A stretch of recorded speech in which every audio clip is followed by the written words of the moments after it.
Lecture number 8 current affair series का। Article 39 DPSP का ये कहता है कि जो गर्ल्स हैं उनको इक्वल अपॉर्चुनिटी मिलनी चाहिए जॉब्स में और लाइवलीहुड में, ठीक है। Article 39 of the Indian constitution states that girls should be given equal opportunity in livelihood and occupation, ठीक है। अब उसी के लिए वर्क प्लेस को अगर ऑक्यूपेशन देना है तो वर्क प्लेस को एक पहले तो एक सेफ बनाना पड़ेगा, लड़कियों को वहां जाने के लिए एक सेफ एनवायरनमेंट प्रोवाइड करना पड़ेगा। उसी सेफ एनवायरनमेंट को प्रोवाइड कराने के लिए गवर्नमेंट ने एक एक्ट निकाला था 2013 में, इसको बोला गया prevention of sexual harassment act 2013, ठीक है। तो इसी के अंदर एक टॉपिक था sexual harassment of women at work place. इसी के अंदर 3 वर्ड कवर होते हैं, प्रिवेंशन, प्रोविजन एंड रिड्रेसल, ठीक है। प्रिवेंशन का मतलब आपका हो गया कि किसी भी वर्क प्लेस पे सेक्सुअल हैरेसमेंट किसी भी वुमेन का नहीं होना चाहिए, किसी भी लड़की का सेक्सुअल हैरेसमेंट नहीं होना चाहिए। प्रिवेंशन मतलब होना ही नहीं चाहिए।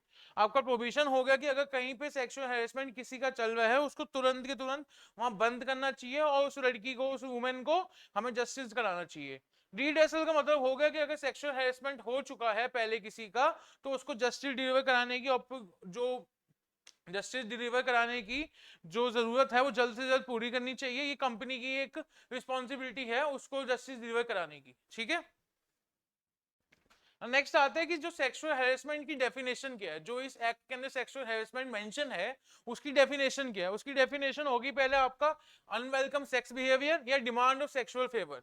मतलब कि अगर वर्क प्लेस में किसी से काम के बदले अगर आप फेवर्स मांग रहे हो, सेक्सुअल फेवर्स मांग रहे हो, तो वो सेक्सुअल हैरेसमेंट के अंदर आएगी। मतलब किसी लड़की को अगर आप प्रमोशन का लालच देके उसके साथ सेक्सुअल हैरेसमेंट करते हो, कुछ सेक्सुअल डिमांड करते हो, तो सेक्सुअल हैरेसमेंट के अंदर आएगी, ठीक है। दूसरा हो गया physical contact of any kind. मतलब आप किसी के साथ अनअप्रोप्रिएट टच करना, कैफेटेरिया में, ऑफिस के प्रेमिसेस में अगर आप किसी लड़की के साथ बदतमीजी करते हो, जबरदस्ती अनअप्रोप्रिएट टच करते हो, बैड टच करते हो, तो वो भी सेक्सुअल हैरेसमेंट के अंदर आएगा। उसके बाद आगे सेक्सुअल रिमार्क्स, मतलब कि एक क्रिंजी रिमार्क्स पास आउट करना, अपने वर्गर कमेंट पास करना, ये सब हरकतें भी सेक्सुअल हैरेसमेंट के अंदर इस अंदर कवर होंगी। लास्ट हो गया आपका शो पोर्नोग्राफी। मतलब अगर किसी को आप पोर्नोग्राफी दिखाते हो या पोर्नोग्राफी सेंड करते हो किसी वुमेन को, अगर वो कंप्लेंट करती है तो वो भी आपका सेक्सुअल हैरेसमेंट के अंदर कवर होगा। अब इसमें आता है क्वेश्चन और remark about person sex life. मतलब अगर आप किसी वुमेन से उसकी क्वेश्चन करते हो या पर्सनल सेक्स लाइफ के बारे में क्वेश्चन पूछ के उसको अनकंफर्टेबल करते हो तो वो भी सेक्सुअल हैरेसमेंट के अंदर आएगा। या फिर उसको ऑफेंसिव एसएमएस, वायलेंस या एमएमएस की वीडियोस भेजना, वो भी सेक्सुअल हैरेसमेंट के अंदर आएगा, ठीक है। सेक्सुअल हैरेसमेंट की डेफिनेशन क्लियर हुई यहां तक।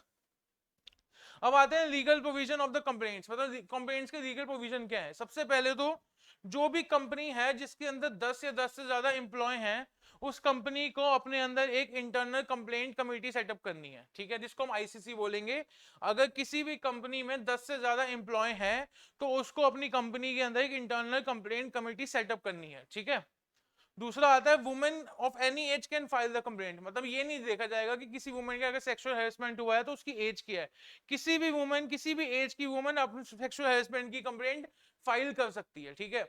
और तीसरी इंपॉर्टेंट बात क्या हो गई कि जो वुमेन जरूरी नहीं है उसी ऑफिस में काम करती हो, अगर वुमेन कहीं से बाहर से किसी काम के सिलसिले में उस ऑफिस के अंदर आई हुई है तब भी वो सेक्सुअल हैरेसमेंट की कंप्लेंट फाइल कर सकती है, ठीक है। इस सबको 2 बातें निकल के सामने आई, 3 बातें।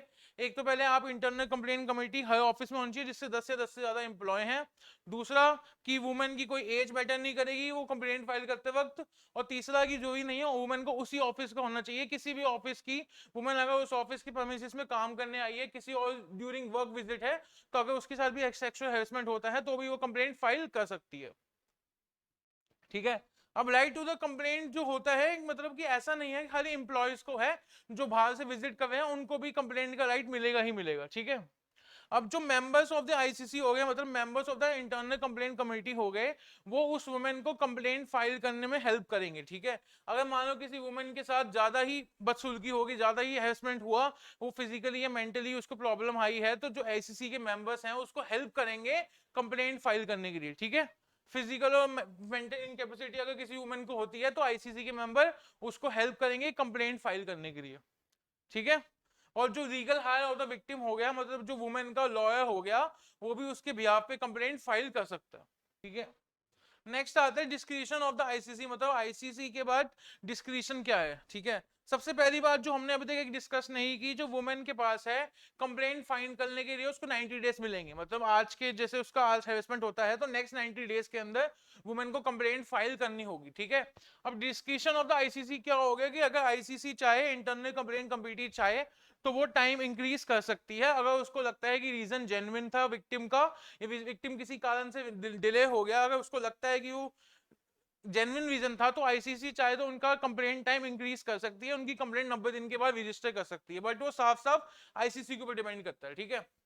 नेक्स्ट होगा कि अगर जो आईसीसी है, अगर आईसीसी को, अगर वो पहले विक्टिम से पूछेंगे, अगर विक्टिम और जो जिस बंदे ने सेक्सुअल हैरेसमेंट किया है उनके बीच में अगर वो कॉन्सिलिएशन कराना चाहे तो वो करा सकती है, अगर वुमेन चाहे तो, ठीक है। मतलब अगर वुमेन चाहे दोनों पार्टीज के बीच में सलाह हो सकती है, सुलह हो सकती है अगर वुमेन चाहे तो, बट इसके अंदर भी मॉनिटरी कॉन्सिलिएशन अलाउड नहीं है, मतलब कोई भी पैसे का लेन देन नहीं होगा। अगर कोई वुमेन पैसे की डिमांड करती है तो वो नहीं होगा, ना कोई बंदा ऑफर कर सकता है, ना वुमेन एक्सेप्ट कर सकती है, तो इसके अंदर साफ मेंशन है कि मॉनिटरी कॉन्सिलिएशन नहीं होगा, ठीक है। और प्रोसेस क्या हुआ इसको, अगर अब किसी वुमेन ने अगर आईसीसी के पास, इंटरनल कंप्लेंट कमेटी के पास अगर अपनी कंप्लेंट दर्ज कराई है उसने या किसी उसकी लीगल हायर ने, तो सबसे पहले या तो जो आईसीसी है वो खुद इंक्वायरी कर सकती है, ठीक है, या फिर वो सीधा पुलिस के जाके कंप्लेंट फाइल कर सकती है। जो उनके पास टाइम पीरियड होगा आईसीसी के बाद जो इंटरनल इंक्वायरी कराने का, वो 90 डेज के अंदर कंप्लीट होनी चाहिए, उससे लॉन्ग टाइम नहीं हो सकता, मतलब 3 महीने के अंदर अंदर होना चाहिए। अब जो आईसीसी है उसका जो पावर है वो एक सिविल कोर्ट में है, सिविल कोर्ट की पावर की तरह आईसीसी की पावर भी है, जैसे वो किसी भी बंदे को जो उस केस में इन्वॉल्व है या नहीं है, उस ऑफिस के किसी बंदे को वो बुला सकते हैं, समन दे सकते हैं। जैसे कोई कैफेटेरिया का बंदा हो गया, पियोन हो गया, कुछ भी हो गया, जिसको आपको उनको लगता है कि ये बंदा हेल्प कर सकता है केस सॉल्व करने में, उसको वो समन दे सकते हैं, और वो किसी भी प्रूफ या किसी भी दस्तावेज या किसी भी कागज की डिमांड कर सकते हैं। जैसे एक पावर उसको सिविल कोर्ट को मिलती है, वैसे ही पावर आईसीसी को मिली हुई है इस केस में, ठीक है। और submit the report to the employ, इसके बाद इन्वेस्टिगेशन पूरी करने के बाद वो अपनी रिपोर्ट, जो कंपनी के एम्प्लॉय हो गए, जो कंपनी के हेड हो गए, उनको अपनी रिपोर्ट सबमिट करेंगे, ठीक है। विद इन 10 डेज, 10 डेज के अंदर वही रिपोर्ट उनको सबमिट की जाएगी एम्प्लॉय को।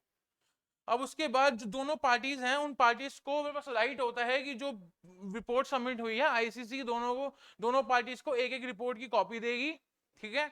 आईसीसी दोनों पार्टी को एक एक रिपोर्ट की कॉपी देगी, और मेक श्योर ये किया जाएगा कि जो पब्लिक डोमेन के अंदर ये रिपोर्ट की कॉपी नहीं आनी चाहिए, ये खाली इंडिविजुअल्स जो दोनों पार्टी इन्वॉल्व है और एम्प्लॉयज के पास जाएगी, उसके बाद किसी के अलावा नहीं जा सकती, पब्लिक डोमेन में नहीं आ सकती, ठीक है। अगर इसके बाद कंप्लेंट करने के बाद अगर चार्जेस प्रूफ हो गए, तो अगर चार्जेस प्रूफ हो जाते हैं जिस बंदे ने सेक्सुअल हैरेसमेंट करा था उसके ऊपर, तो उस केस में जो कंपनी का रूल जो होगा उसके उसी के साथ उसके ऊपर एक्शन लिया जाएगा, या फिर उसकी सैलरी डिडक्ट की जाएगी, डिडक्ट द सैलरी और take action as per the company rules, company के रूल्स के हिसाब से उसके ऊपर डिसीजन लिया जाएगा, फैसला लिया जाएगा, या फिर उसकी सैलरी डिडक्ट की जाएगी। अगर विक्टिम को लगता है कि जो एम्प्लॉय है वो उस बंदे को सजा ज्यादा नहीं देगा, क्योंकि हो सकता है उसका पुराना एम्प्लॉय हो, कुछ भी हो, पुराने दोस्त हो, अगर विक्टिम को लगता है कि उसके साथ नाइंसाफी हो रही है या फिर वो रिपोर्ट से सेटिस्फाइड नहीं है, तो सीधा कोर्ट जा सकती है, ठीक है। ये पावर विक्टिम को मिली हुई है। मगर अगर ये जो विक्टिम ने चार्जेस लगाए थे अगर वो फॉल्स प्रूफ हो सकते हैं, तो आईसीसी कमेटी जो थी, इंटरनल कंप्लेंट कमेटी थी, वो अपनी रिपोर्ट में एम्प्लॉय को ये भी बोल सकती है कि आप वुमेन के खिलाफ एक्शन ले सकते हो, क्योंकि उसने एक फॉल्स केस लगाया था, उसने बंदे की इमेज को खराब करने की कोशिश करी थी, ठीक है। तो ये था prevention of sexual harassment at work place, ठीक है। नेक्स्ट वीडियो में जल्दी मिलते हैं, थैंक यू।